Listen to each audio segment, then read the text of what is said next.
Whether by Mother Nature or by human error, bad things can happen on the farm. When disaster strikes, often we can mitigate the damage and still salvage a crop. But sometimes it's better to walk away and try again next season.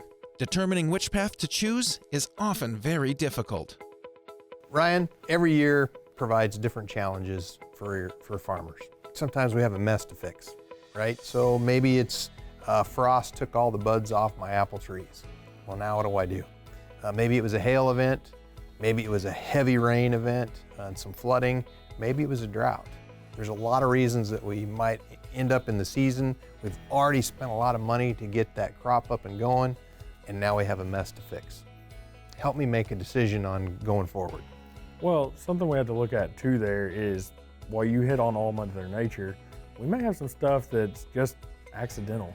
You know, we've all seen those times where maybe there was some accidental chemical application, or our fertility was a little too hot coming in for what that was, or there was just a misapplication. And we had to look at managing through that also, correct? That's absolutely right. So there's a lot of reasons that we have a mess. Give me an example of something maybe you've dealt with. So Brad, one of the things that I saw before was a misapplication of chemical on soybeans, right? And what we saw on that is the soybean crop was going to be a total loss. So what we had to do is go through and do a risk-benefit analysis and look and see, is it worth replanting these soybeans? What we actually came up with was, no, it was too late in the season, we weren't going to get that. What we did look at though is we took the opportunity to plant our cover crop earlier than what we ever had before to really help get that benefit to the next year's crop. Right, another way of thinking of that is you can't spend your way out of a disaster sometimes. That's maybe not the smartest thing to do, so you want to make sure the decision that you do make does make sense, right? Right, and the other thing we had to really focus on was taking that emotion out, right? Because it was hard to see that crop laying out there and nothing growing. But by going back through and really kind of following through some steps, we ended up coming up with an opportunity out of the whole disaster that we were able to go forward with. Nobody wants to see a crop fail. Right. I'll give you an example of that. I had a good friend, a farmer that, I'm from south central Nebraska, just went through some tough drought down in our area and farmed some ground right along the highway and had a corn crop that was absolutely drying up. He said to me one afternoon, he says, I feel like a failure. I'm embarrassed.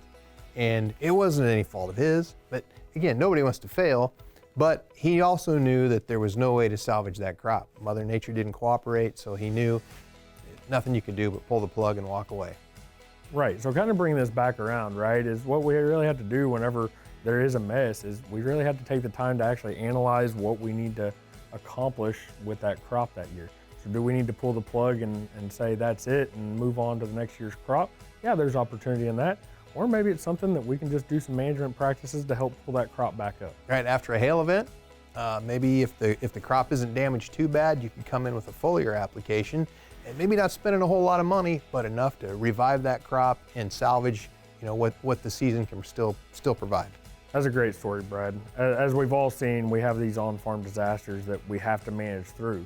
And I think one of the important things to remember is we have to take some of that emotion out and really look at that risk-benefit analysis whenever analyzing what we can do with that crop.